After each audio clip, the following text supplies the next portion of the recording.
안녕하십니까. 함재봉입니다. 한국 사람 만들기 30강이 됐습니다. 오늘 그 제목은 제가 장로교의 탄생으로 잡아봤습니다. 우리가 개념이 됐든 제도는 물론이고요. 개념이 됐든 제도가 됐든 하여튼 단어 모든 거가 다 시초가 있습니다. 다 시작이 있습니다. 뭔가 새로운 현상을 만나고 새로운 상황에 봉착했을 때 사람들이 기존의 말과 어휘와 제도와 관념과 개념 갖고는 모를 때에 이제 새로운 것들을 항상 만드는 거라서 이 사상사나 이런 거를 하다 보면은 재밌는 게 원래 실제 그거를 이제 추적을 할 수가 있습니다. 그래서 저는 이번에 장로교가 진짜로 탄생하는 모습 그동안에도 제가 쭉 존 넉스에 대해서도 말씀을 드리고 그랬지만 그걸 이제 종합을 해가지고 오늘은 장로교라는 게 어떻게 탄생을 했고 구체적으로 이제 뭐를 했고 어떤 종교고 이제 이 부분에 대해서 좀 말씀을 드려보도록 하겠습니다.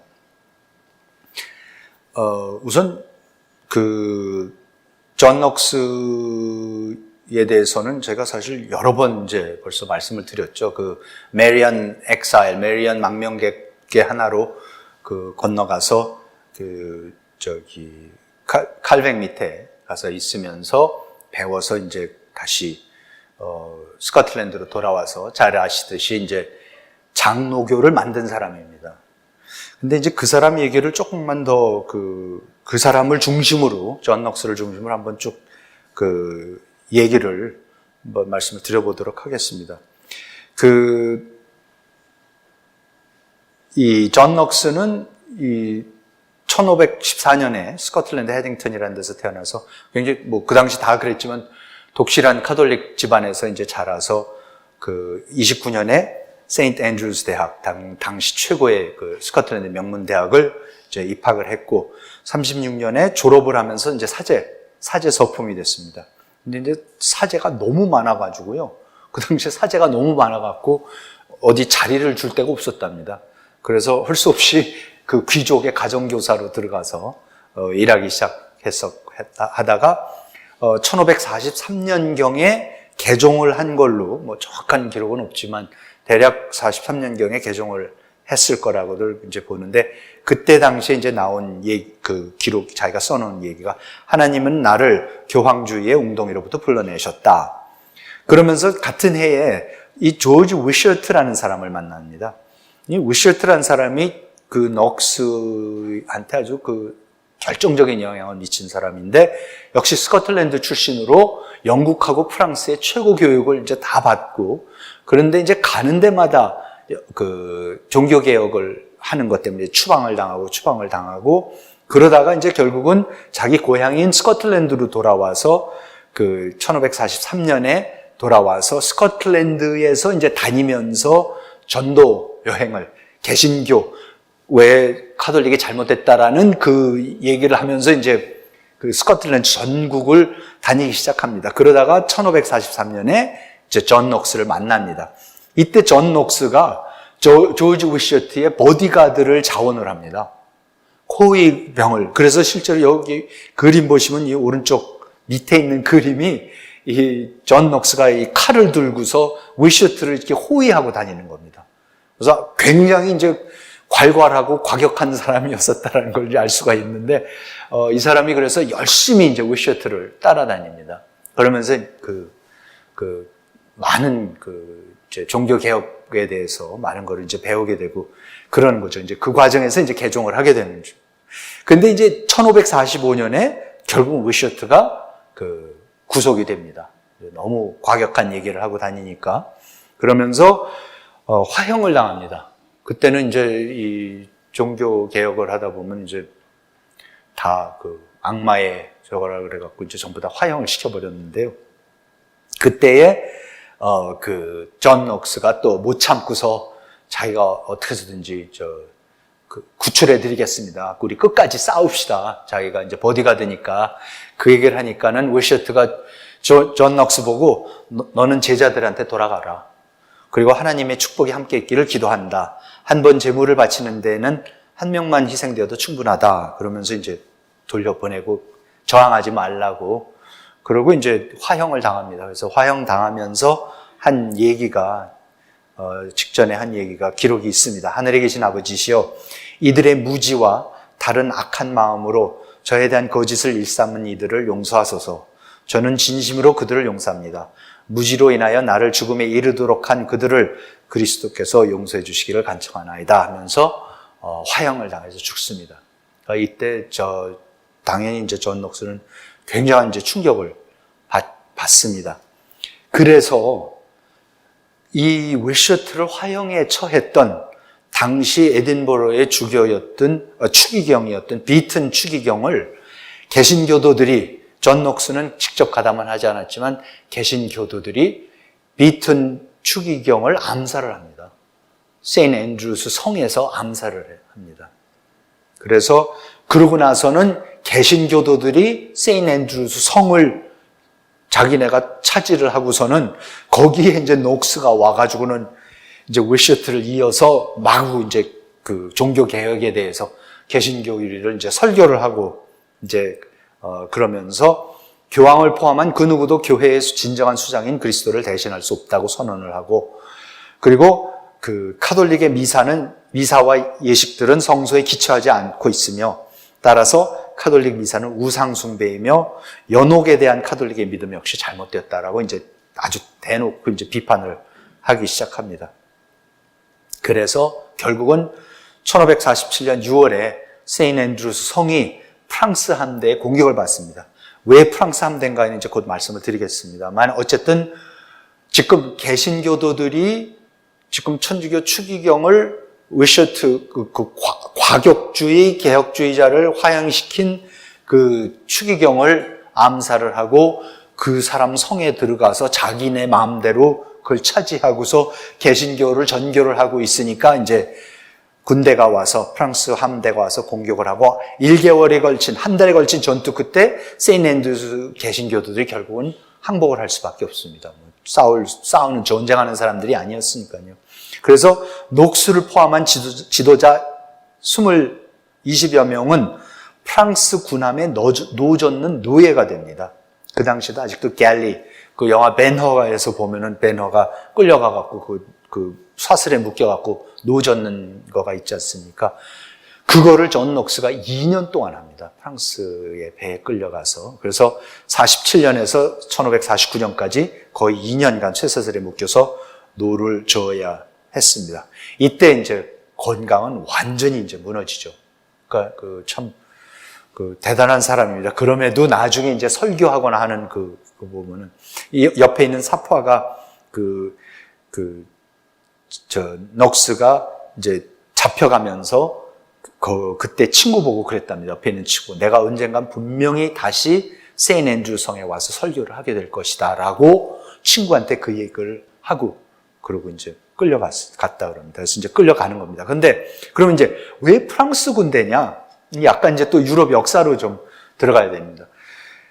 그 당시에 스코틀랜드의 섭정이 마리 드 기즈라는 프랑스 여자였었습니다. 자, 그럼 이제 왜 프랑스 여자가 그 스코틀랜드 섭정이 되었냐? 이게 이제 그 프랑스의 그 유명한 그 종교 성 바르톨로뮤 대의 그 대참사 학살 문제에서 여러 가지가 이제 얽혀 있는 그 얘기입니다.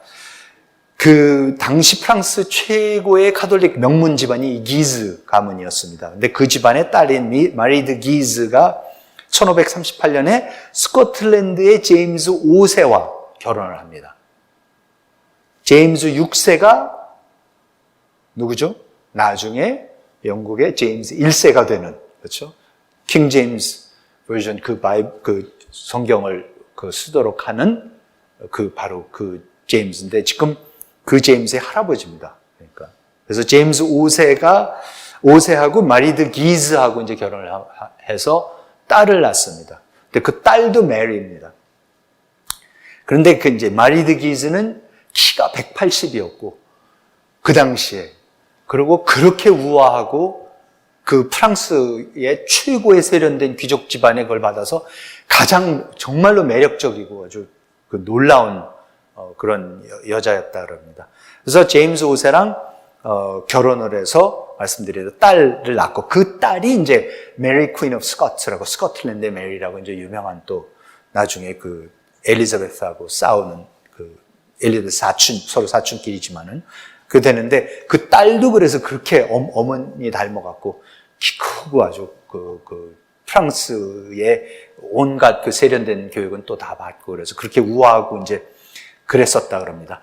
그 우아했던 그 마리 퀸 오브 스콧을 존 녹스가 맨날 데리고 앉아갖고 잘못한다고 그 하도 야단을 쳐서 항상 그렇게 울었답니다. 존 녹스가 울렸답니다. 그렇게 하여튼 이제 나중에 나오는 얘기지만 존 녹스가 대단한 사람이었습니다. 근데 그래서 이제 메리를 낳고 근데 제임스 5세의 어머니가 이제 헨리 7세의 딸 그러니까 그 제임스 5세의 어머니는 헨리 8세의 누나였었어요. 그러니까는 지금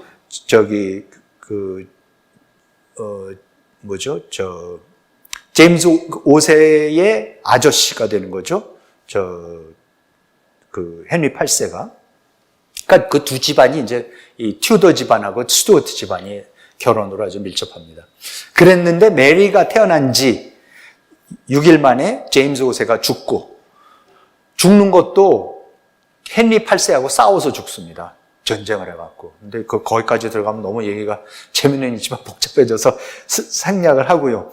그래서 메리가 태어난 지 6일 만에 그 왕이 죽으니까, 아버지가 죽으니까 갓난쟁이 메리가 이제 스코틀랜드의 여왕이 되는 거죠. 그러니까 여왕이 너무 어리니까 어머니 마리 드 기즈가 이제 섭정을 시작을 하는 겁니다. 그러고 섭정을 하다가 1558년에 이제 메리가 자라서 여왕 메리가 프랑스의 왕세자 프랑스와 결혼하면서 프랑스와가 스코틀랜드의 왕이란 칭호를 받게 되고 그러면서 이제 마리 드 기즈가 카톨릭이니까 항상 그 스코틀랜드의 종교 개혁을 이제 반대를 하는 거죠.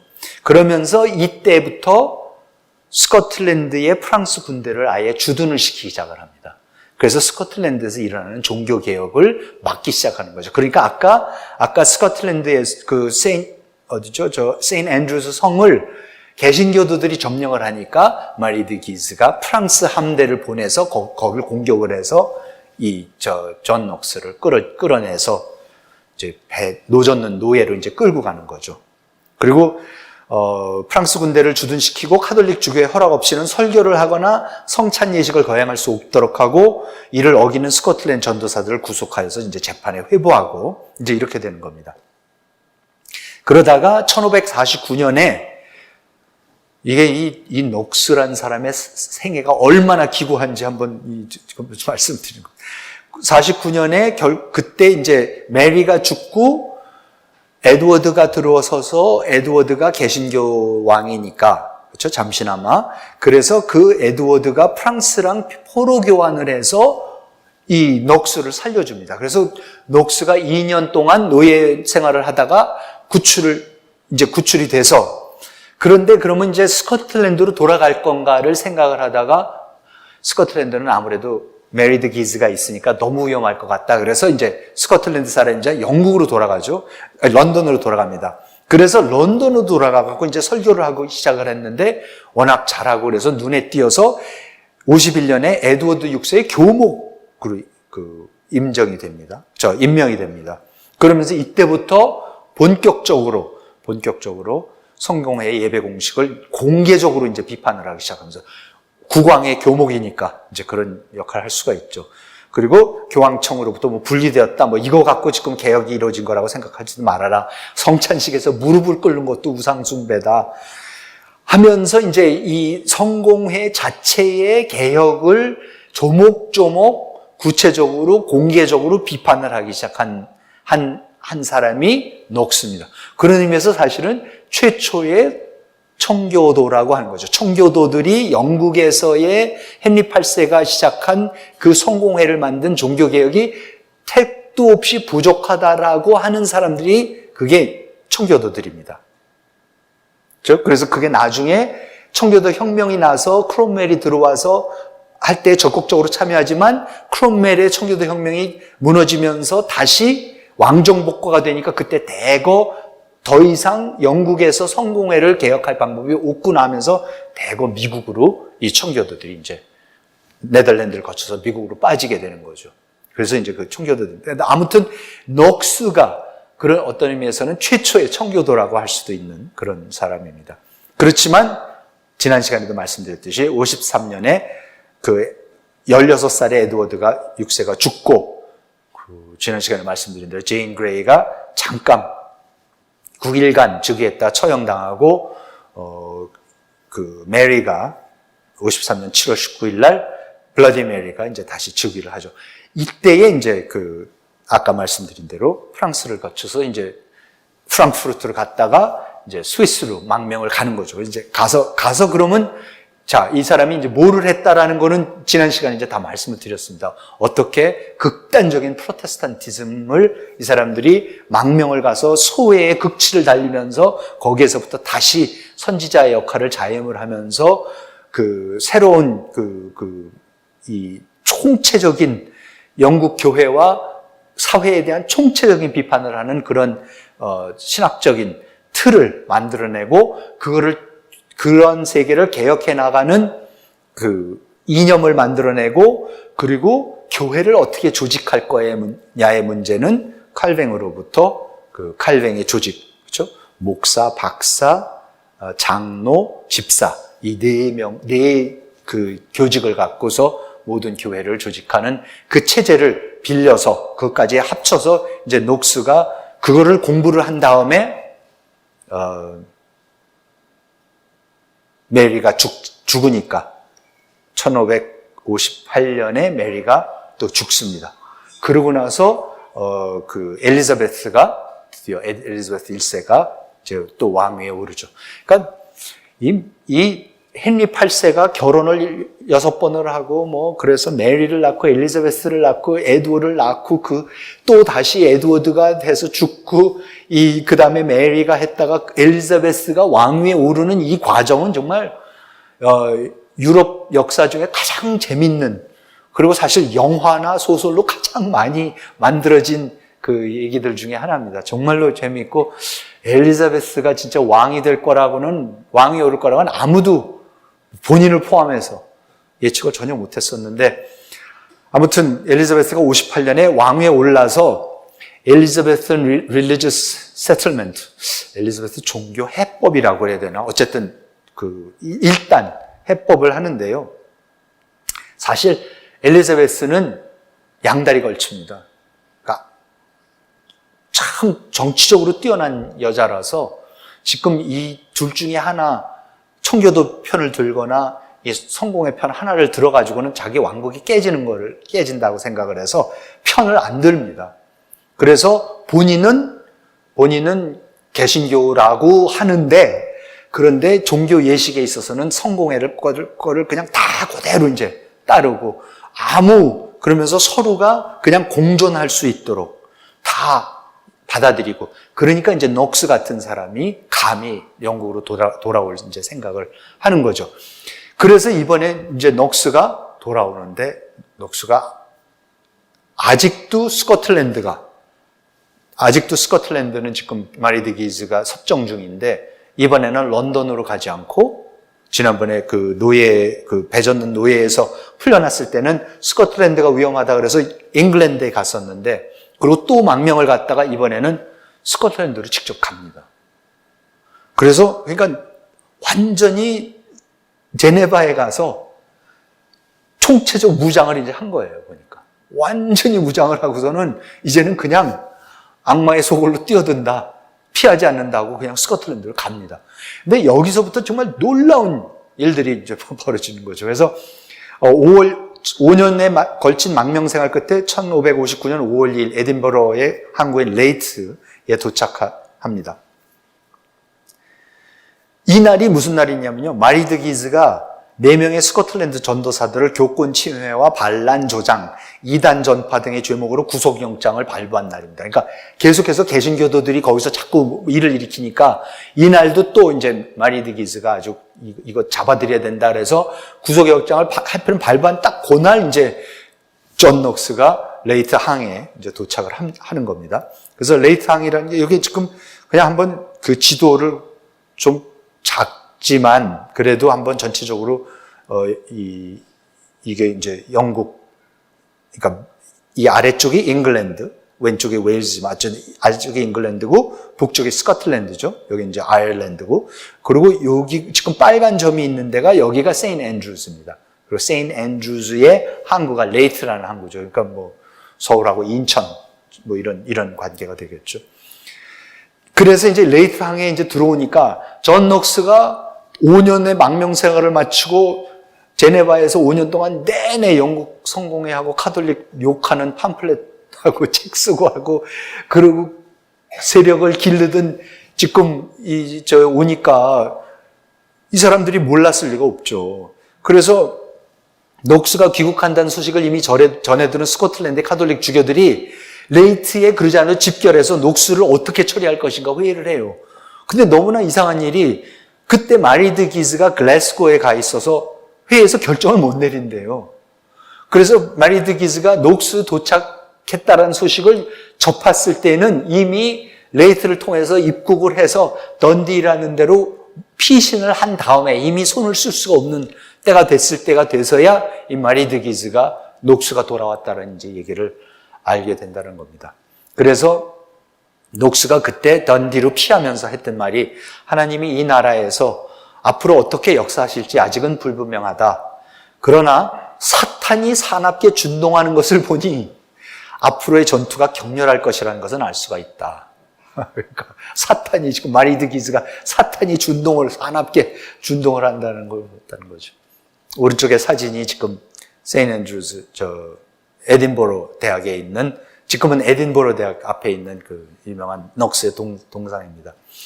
그래서 5월 11일 날 오자마자 우상숭배에 대한 비판, Vehement Against Idolatry라는 제목의 설교를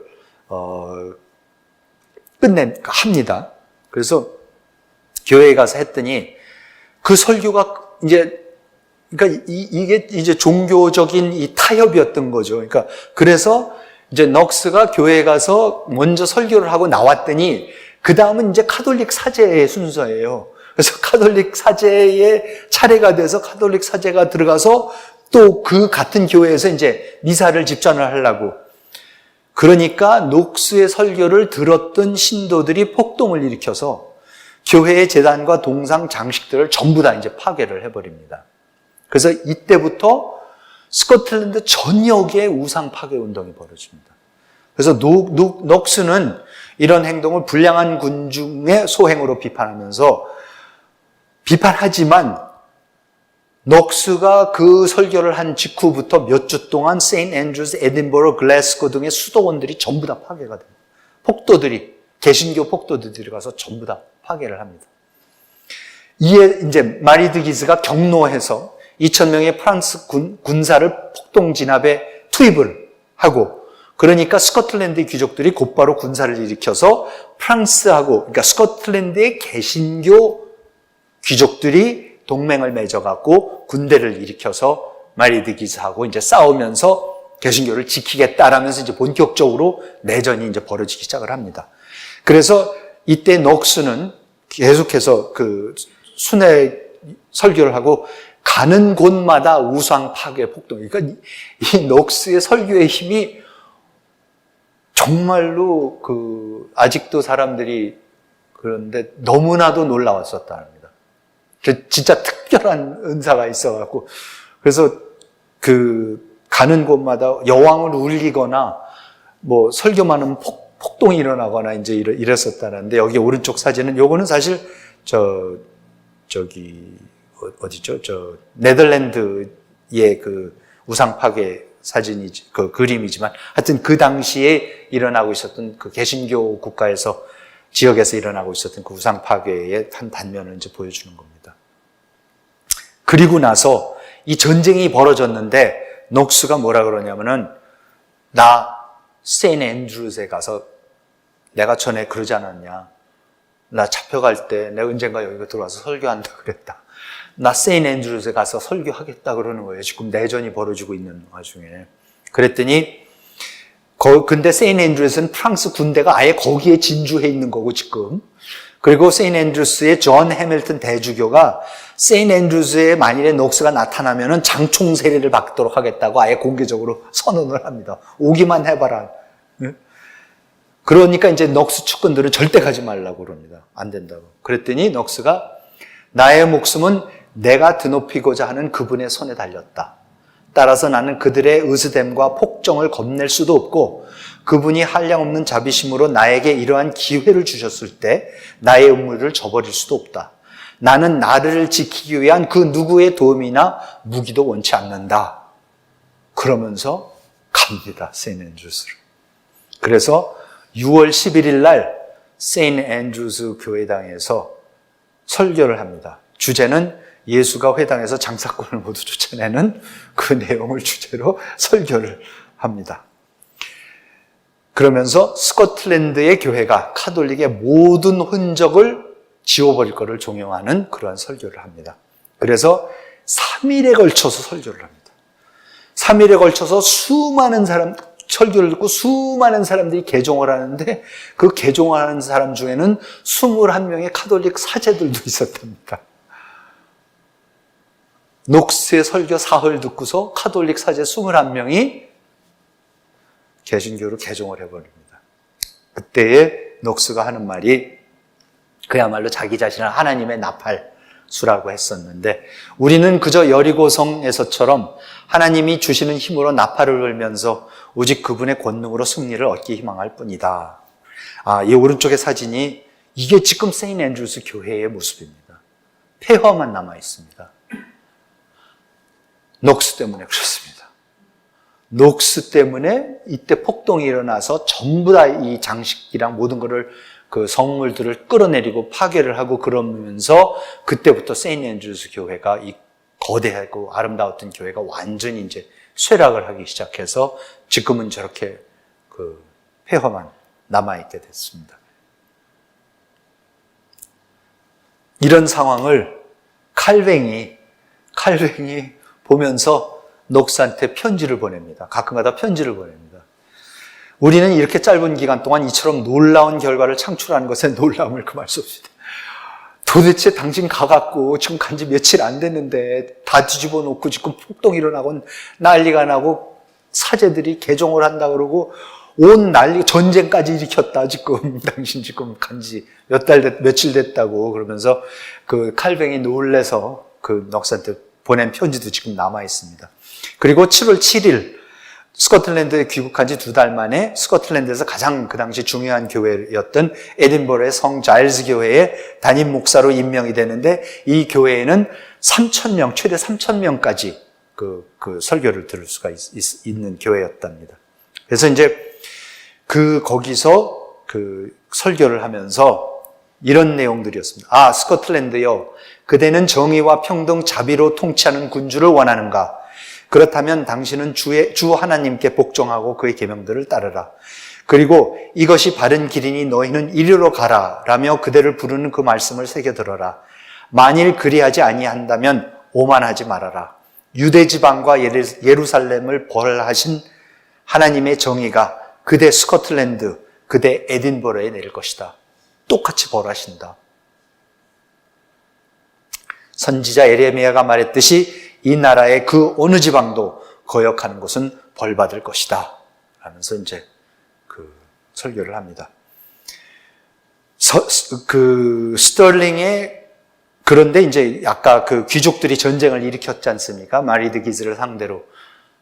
전쟁이 상대가 되질 않습니다. 프랑스군을 상대로. 그래서 계속해서 전투할 때마다 패합니다. 그래서 패잔병들이 또 패한 스코틀랜드 귀족군이, 그 개신교 군이 스털링에 있는 성 루드 교회에 모여 있을 때, 그때 이제 녹스가 거기에 가서 시편 80편 4절에서 8절을 갖고서 이제 설교를 하는데, 이제 그 귀절을, 저도 이제 이거 한번 그냥 귀절을, 무슨 내용인가, 역시 이제 그 상황에 딱 맞는 귀절인데, 오 만군의 하나님이여, 주께서 주의 백성의 기도에 대하여 어느 때까지 분노하시리이까? 주께서 그들의 눈물의 빵으로 먹이시며 그들에게 많은 눈물을 주사 마시게 하시나이다. 주께서 우리로 하여금 우리 이웃들에게 다툼거리가 되게 하시니 우리의 원수들이 서로 웃나이다. 오 만군의 하나님이여 우리를 다시 돌이키시고 주의 얼굴빛을 비추사 우리가 구원을 받게 하소서. 주께서 포도나무 한 그루를 이집트에서 가져다가 이교도들을 쫓아내시고 그것을 심으셨나이다. 이 규절을 가지고 용기를 잃지 말아라 하면서 설교를 합니다. 그래서 녹수의 설교만 들으면은 패했던 군인들이 또 용기가 나가서 싸웠답니다. 그러면서 나는 우리의 대의가 사탄의 노력에도 불구하고 스코틀랜드에서 승리할 것을 의심치 않습니다. 그 대의가 아무리 공격을 받더라도 영원하신 하나님의 영원한 진리가 궁극적으로 승리하듯이 승리할 것이기 때문입니다. 라면서 군사들을 복돋습니다. 그래서 이때에 칼뱅이 또 녹스한테 이제 편지를 보내죠. 나는 당신이 사람들을 격려하기 위해서 얼마나 노력하고 있는지 잘 압니다. 그리고 하나님께서 당신에게 이 임무를 수행하기 위해서 얼마나 놀라운 능력과 힘을 주셨는지도 알고 있습니다. 라면서 역시 또 놀라워하는 그런 겁니다. 이 오른쪽 사진이 이게 그 성 루드 교회, 지금도 남아있는 그 군사들을 격려했던 그 교회입니다. 이런 상황에서 무슨 일이 벌어집니까? 다 지고 있습니다, 이제. 지금 다 지고 있고, 아무리 설교를 해도 설교만 갖고 지금 됩니까? 폐색이 짙어지고 있는데, 마리드 기즈가 죽습니다, 갑자기. 정말로 놀랍습니다. 1560년 6월 11일, 마리드 기즈가 갑자기 사망을 합니다. 그러니까 어떻게 됩니까? 가장 가까운 친척이 지금 엘리자베스 여왕이에요. 엘리자베스 여왕이 잉글랜드의 엘리자베스가 위원들을 임명해서 개신교 귀족들, 그 Lords of the Congregation이라는 이 개신교 귀족들, 마리드 기즈와 싸우던 그 사람들의 동의하에 스코틀랜드 여왕의 메리의 남편 프랑스의 프랑스와 2세가 보낸 대표들과 에딘버러 조약이라는 것을 체결을 합니다. 그러니까 엘리자베스가 들어서서 대신해서 프랑스하고 조약을 체결을 하는데 그 조약 체결이 뭐냐면은 프랑스 군대 스코틀랜드에서 철군. 두 번째가 스코틀랜드의 모든 종교 문제는 스코틀랜드 의회가 결정하도록 한다라고 에딘버러 조약을 체결하고 프랑스군이 떠나갑니다. 그러니까 스코틀랜드 의회가 곧바로 카톨릭 교회를 폐지하는 법안을 통과시키고 개신교를 국교로 선포를 해버립니다. 그러니까 이 반전이요, 정말로 놀라운 반전.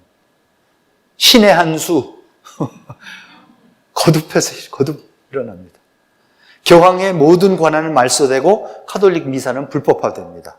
미사에 참여하는 사람들은 재산을 몰수하겠다 그러고 구금하도록 하였고 반복할 경우에는 귀양을 보내가서 사형에 처하겠다고 합니다. 이제 거꾸로입니다. 완전.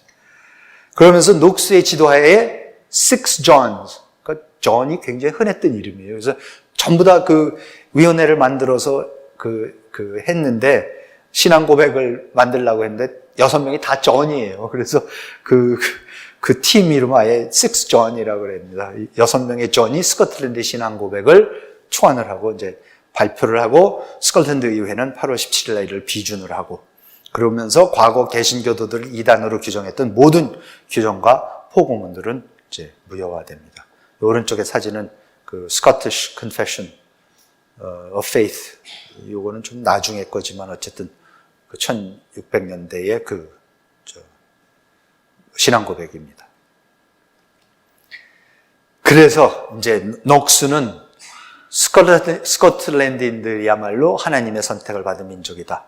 스코틀랜드를 새 예루살렘으로 만들겠다. 그러면서 카톨릭 교회에 철저한 단절을 주문하고 수도원, 주교와 사제들의 의상, 성물, 길거리의 십자가는 물론 성당의 스테인글라스와 성인들의 동상을 모두 부수고 내진 콰이어들을 끌어내고 제대를 다 튀어버립니다. 수백 년 동안 스코틀랜드의 종교 전통을 상징하던 유물들과 예술품들도 녹스에게는 사탄의 회당을 상징하는 우상에 불과합니다. 저는 종교 문제를 떠나서 좀 아쉽습니다.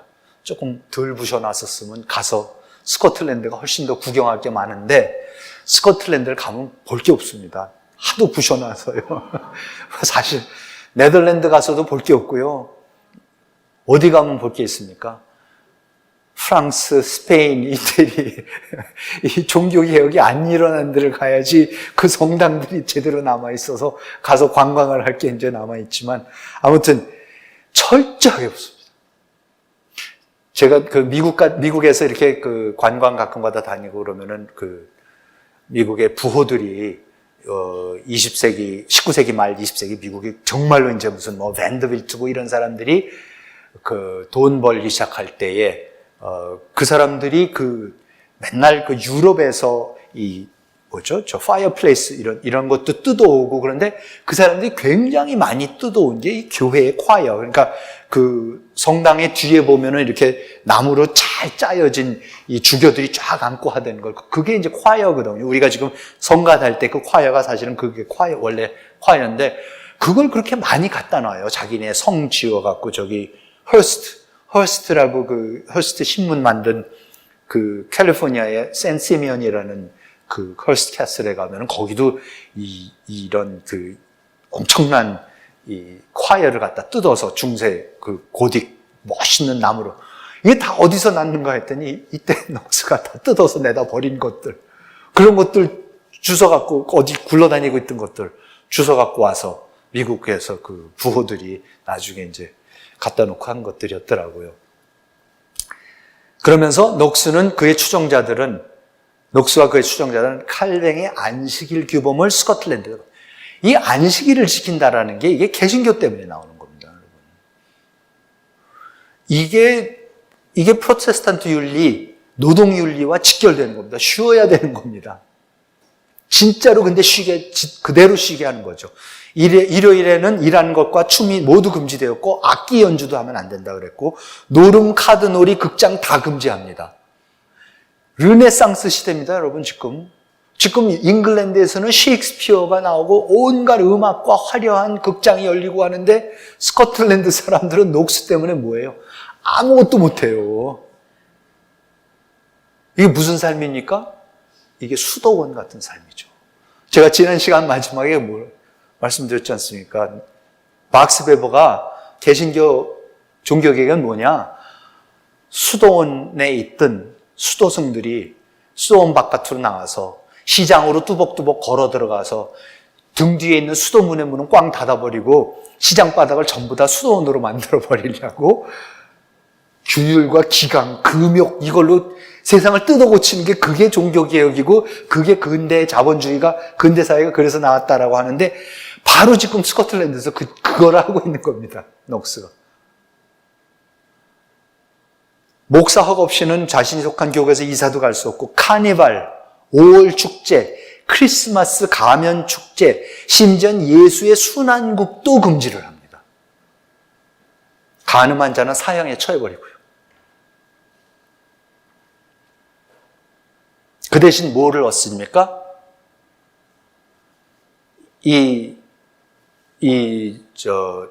세인트들은, 성도들은, 개신교 성도들은 노름도 못하고 연극도 못하고 아무것도 못하고 재밌는 거 극장도 못 가고 아무것도 못하지만 그 대신 엄격하게 규제된 사회에서 사는 대신에 개신교도들은 하나님과 직접 교통할 수 있는 권리를 얻습니다.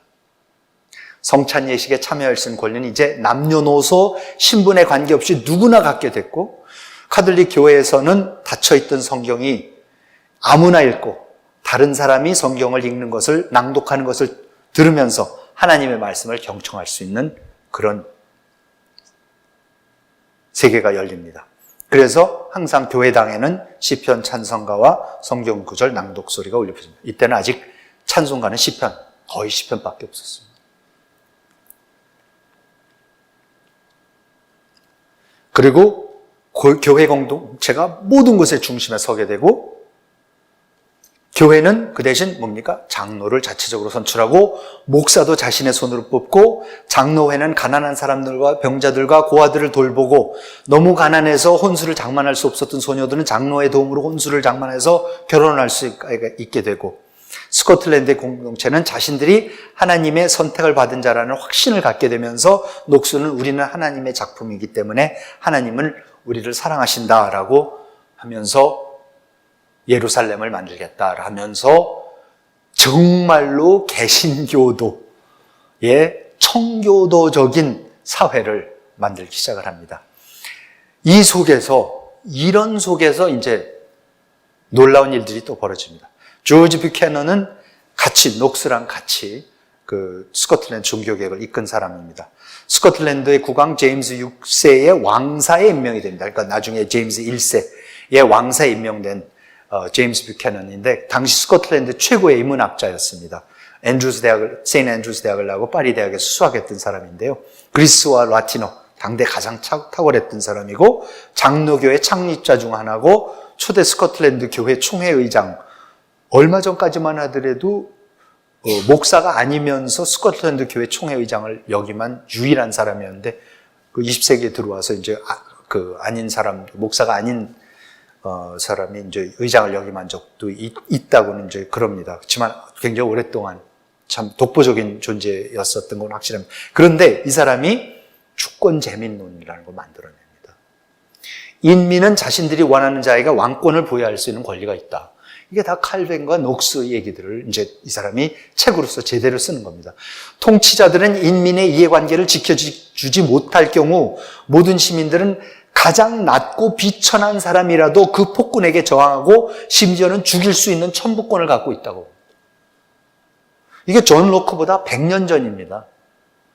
미국이란 나라가 그 독립선언서를 써서 하기 200년 전입니다. 물론 당시 정치에는 이게 반영이 되지 않죠. 그렇지만 뭡니까? 스코틀랜드 교회는 이걸 그대로 반영을 하죠. 그래서 스코틀랜드 교회는 당시 유럽에서 가장 민주적인 체제를 갖습니다. 그리고 철저한 대의민주주의도 이제 실현을 합니다. 자, 그런데 지금 교회는 이렇게 완전히 뜯어고쳐서 만들고 있는데 지금 왕실은 아직도 스튜어트 왕실입니다. 근데 스튜어트 왕실은 뭘로 유명하냐면요.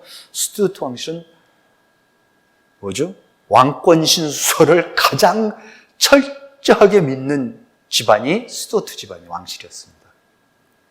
지금 그 스튜어트 집안하고 결국은 이 스코틀랜드의 이 넉스가 만든 장로교하고 이제 부딪히게 됩니다. 제임스 6세는 1603년 엘리자베스 여왕이 죽고 나면서 영국의 제임스 1세로 이제 즉위를 하죠. 제임스 1세는 자기가 이게 최초로 이제 왕이 영국과 잉글랜드와 스코틀랜드 동시에 이제 통치를 하게 되는 조인트 크라운이 되는 첫 적이었는데 자기의 그 운 좋음에 대해서 영국이 인구로 보나 뭐로 보나 비교가 안 되게 큰 나라였었거든요. 근데 그것까지 차지하게 됐고 그것도 뭡니까? 자기 어머니를 죽인 자기 이모가 그렇죠? 엘리자베스는 자기 어머니를 메리 퀸 오브 스캇을 결국은 사형을 시켜요. 근데 그 이모가 되겠죠? 죽고 나서는 자기한테 왕위를 물려줘요. 그래서 저 왕이 됩니다. 그런데 제임스 1세는 엘리자베스 같이 이 종교 문제를 건드려서는 안 된다는 걸 알아요.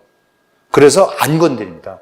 사실 카톨릭들도 제임스한테 굉장히 많은 희망을 걸었었고 실제로 나중에 카톨릭들이 제임스를 암살하려는 사건도 벌어지고 하여튼 굉장히 많은 성공에는 성공회대로 그렇고 당연히 스코틀랜드의 장로교들은 또 장로교들대로 얼마나 희망을 많이 걸었겠어요. 근데 제임스는 절대로 그걸 건드리지 않습니다.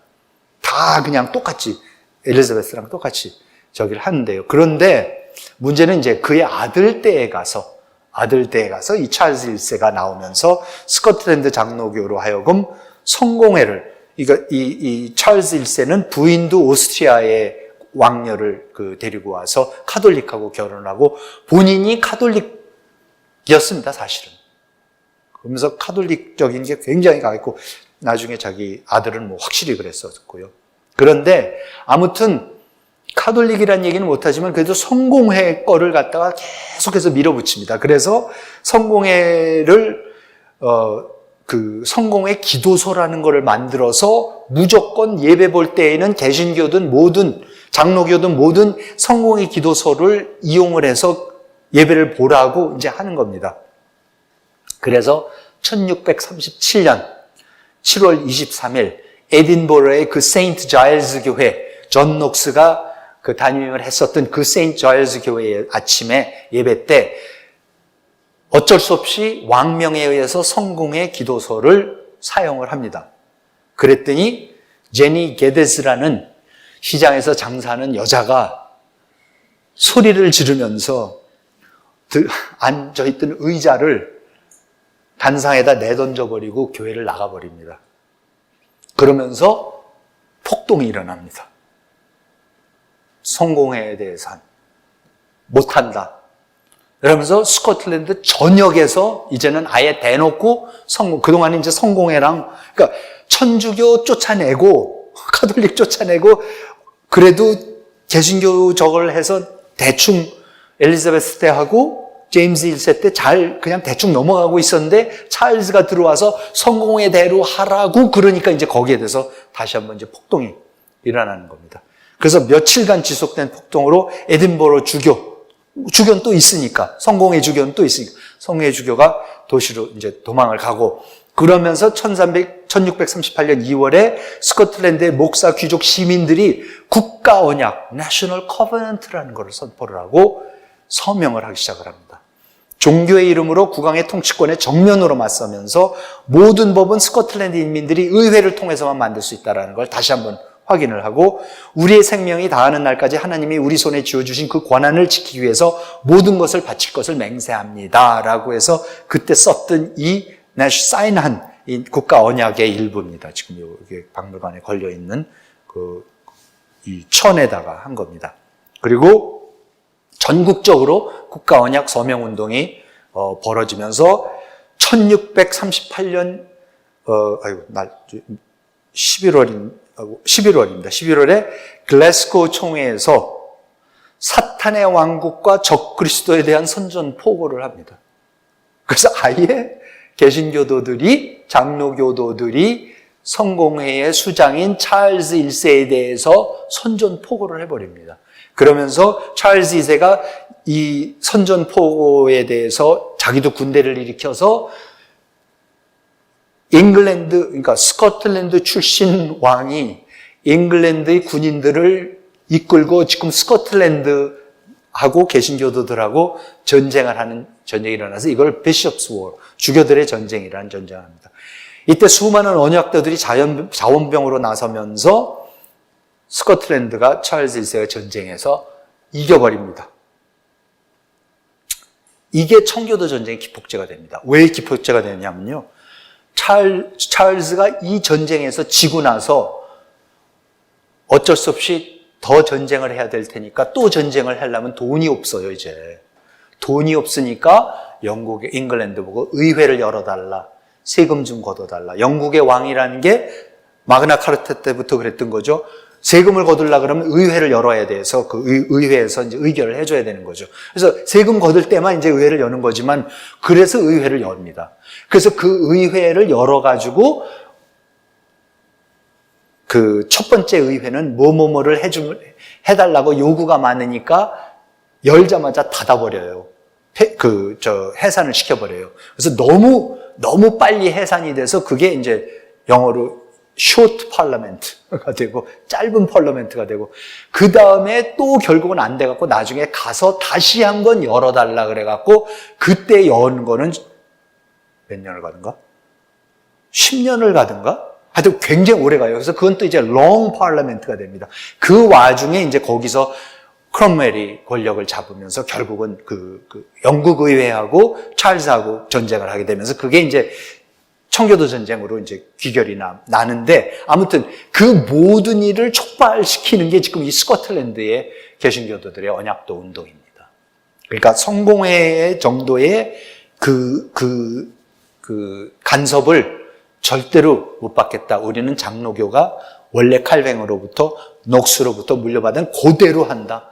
아무도 우리 종교하는 거에 대해서, 우리의 신앙에 대해서 왕이고 뭐고 아무도 얘기할 수 없고 모든 건 우리가 정한다. 우리 의회가 정한다라는 정치적인, 종교적인 완전한 독립을 선언을 하는 거가 됩니다.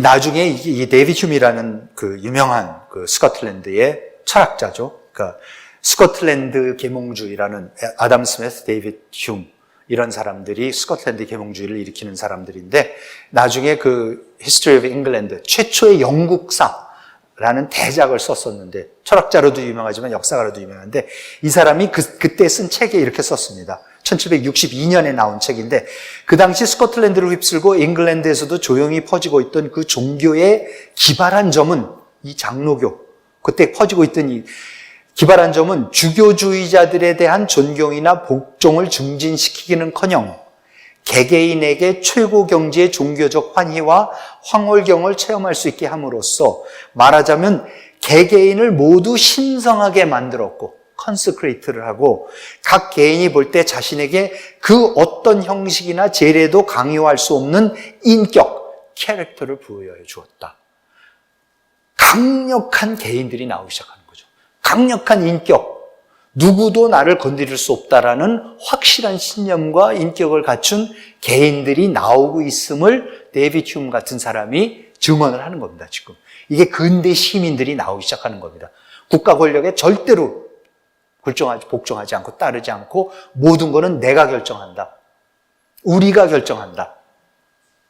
교회가 결정한다. 종교적 신념 아무도 못 건드린다. 국왕도 못 건드린다. 이때에 잉글랜드의 역사학자, 철학자하고 솔스베리 주교를 역임한 길버트 베넷이라는 유명한 사람이 그때 스코틀랜드를 보고서 하는 얘기입니다. 우리는 그토록 가난한 평민이 정치에 대한 문제, 특히 군주들의 권력을 제한하는 것에 대한 논리를 그토록 정연하게 펴는 것을 보고 놀라지 않을 수 없었다. 스코틀랜드 사람들은 가면은 아무나 붙잡고 얘기해도 잘잘 얘기를 한대요. 그들은 어떤 주제가 되었든지 성경 구절을 인용할 줄 알았고 어떤 질문을 던져도 대답할 준비가 되어 있었다. 이러한 수준의 지식은 가장 비천한 오두막에 사는 사람들이나 하인들 사이에도 퍼져 있었다. 이 개신교라는 게 들어와서 문맹률을 없애버리면서 문자 해독률을 높이고 토론을 시키고 성경을 읽히고 설교 강연 늘 들으면서 생각하게 하고 언약도 운동 일으키고 이러면서 뭡니까? 완전한 근대 개인들, 놀라운 능력을 갖춘, 실력을 갖춘 근대 개인들을 이제 만들어내기 시작을 했다는 겁니다. 그러면서 1696년에 스코틀랜드 의회가 학교 설립법이라는 걸 처음으로, 세계에서 최초로 통과를 시킵니다. 그러면서 스코틀랜드의 모든 교구의 학교가 설립이 되고 이 법에는 교수의 월급은 100마르크에서 200마르크 이하 뭐 이런 것까지 아예 정합니다. 왜냐하면 모든 어린이들이 성경을 읽어야 되기 때문에 무조건 학교를 세워서 성경을 익혀야 되기 때문에 그래서 잉글랜드 사람들은 스코틀랜드에서 일반적으로 가장 가난한 자들에게도 글을 가르친다며 굉장히 놀라워했습니다. 1720년이 되면은 스코틀랜드 문자 해독률이 55%, 1759년에 75%에 달합니다. 같은 시기 잉글랜드의 문자 해독률이 53%고 잉글랜드가 스코틀랜드를 따라잡은 거가 1880년대에 가서 됩니다. 스코틀랜드의 대학들은 당대 유럽 최고의 학문의 중심지가 되죠. 규모는 작지만 유럽의 개신교도들과 잉글랜드의 개신교도들을 딴 데 못 가니까. 왜? 18세기만 하더라도 옥스퍼드, 케임브리지, 더블린의 트리니티 대학 같은 데는 성공의 신도들만 다닐 수 있어요. 그러니까 전 세계의 유럽의 개신교 신도들은 전부 다 스코틀랜드의 대학에밖에 올 수가 없습니다. 그러니까 그 당시에 에든버러, 글래스고 이런 게 세계 최고의 대학이 되고 그러니까 애덤 스미스, 데이비드 휴미, 데이비드 해링턴 이런 사람들이 나오기 시작하는 거죠. 당대 최고의 사상가들이 철학자들이 나오기 시작하고 경제학자들이 나오기 시작합니다. 그런데 1740년에서 80년, 1830년 사이 글래스고 대학의 학생의 절반 이상은 중산층 출신입니다. 이게 전혀 지금 다른 얘기입니다. 귀족 얘기들이 아닙니다. 그래서 아담 스미스가 1776년 출간한 국부론에서 스코틀랜드의 교육제도가 일반인들 거의 전부에게 글을 읽게 해주었고 그중 많은 사람들은 글도 쓰고 회계도 볼 수 있게 되었다라고 기록을 합니다. 그러니까 근대 국가는 이렇게 만들어지는 겁니다. 19세기에 조선에 개신교 선교사들이 들어와서 글을 가리키고 한글을 찾아내서 한글을 다시 개정을 해서 한글로 성경을 성서를 번역을 해서 읽히게 해서 그거를 읽어야지만 부모님한테, 시부모님한테, 장인 장모님한테도 한글을 가르쳐드려서 성경을 읽도록 해야지만 세례를 주겠다라고 해서 다 그걸 읽게 하고 토론을 하게 하고 규칙적인 생활을 하게 하고 새벽같이 일어나서 근면하게 일을 안 하면 먹을 생각도 하지 말라고 하면서 근면하게 사람들을 바꿔놓고 하면서 근대 개인을 만들어 나가듯이 근대 시민을 만들어 나가듯이 스코틀랜드에서 똑같은 일이 벌어집니다. 그러니까 스코틀랜드가 세계의 모든 것을 주도해 나가는 게 바로 이때입니다. 이래서 이때에 에딘버러의 인구가 20만인가 30만인가 밖에 안 됐는데 출판사가 6개가 있었답니다. 그리고 인구의 뭐 몇십 프로가 이 제지 공장, 하여튼 이 종이 만드는 데랑 연결된 직종에서 일을 했답니다. 그만큼 책을 많이 찍어내고 그만큼. 그리고 그 당시에 도서관의 대출 기록들을 보면요. 대출 기록들 보면 그냥 무슨 뭐 빵 만드는 사람, 무슨 뭐 하는 사람, 뭐 하녀, 뭐 이런 사람들이 끊임없이 책들을 대출해내서 그것도 무슨 역사책, 철학책, 이런 책들을 다 읽었다는 기록들이 그대로 남아 있습니다. 이렇게 해서 근대 국가가 만들어집니다. 이렇게 놀라운 수준에 도달해야지만. 왜? 왕이 필요가 없거든요. 중세 봉건적인 질서 다 없애버리고 거부한 거지 않습니까? 아무것도 선험적인 질서 지금 없어요. 그냥 하나님하고 나만이 있는 거고 그 교회라는 기강 잡아주는 그 질서만 지금 있는 거고 하나님의 말씀 전하는 것만 있는 겁니다. 나머지는 뭡니까? 다 내가 해야 되는 거예요. 다 내가 하는 겁니다. 만들어져 있는 질서 없습니다. 오륜 없습니다. 음양오행 없습니다. 삼강오륜 없습니다. 우리가 만드는 겁니다. 시민들이 만들어야 되는 겁니다. 그게 무서운 겁니다.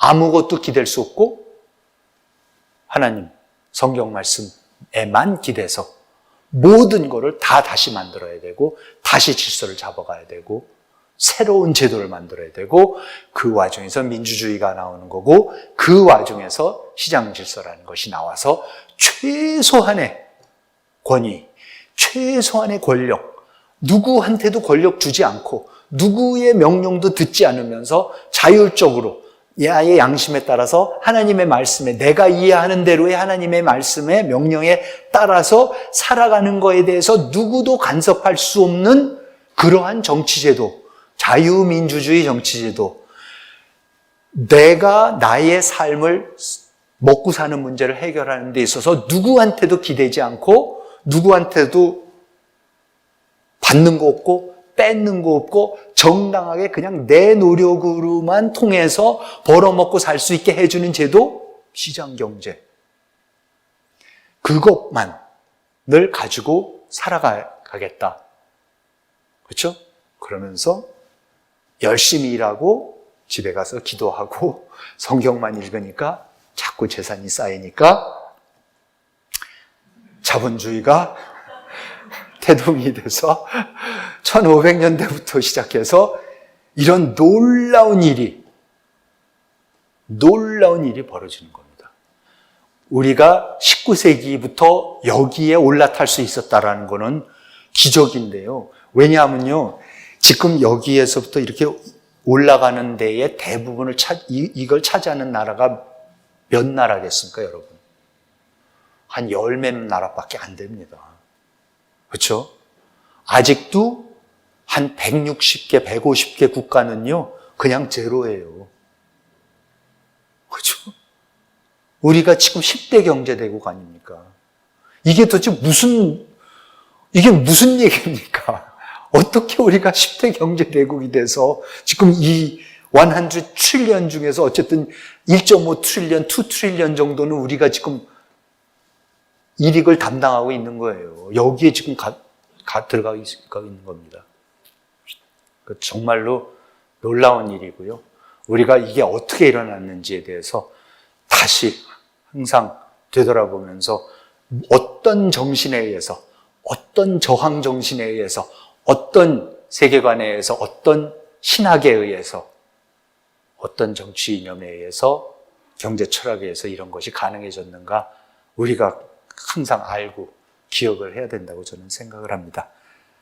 그래서 오늘 장로교의 탄생에 대해서 말씀드렸습니다. 오늘 강연은 이만 마치도록 하겠습니다. 시청해 주셔서 감사합니다.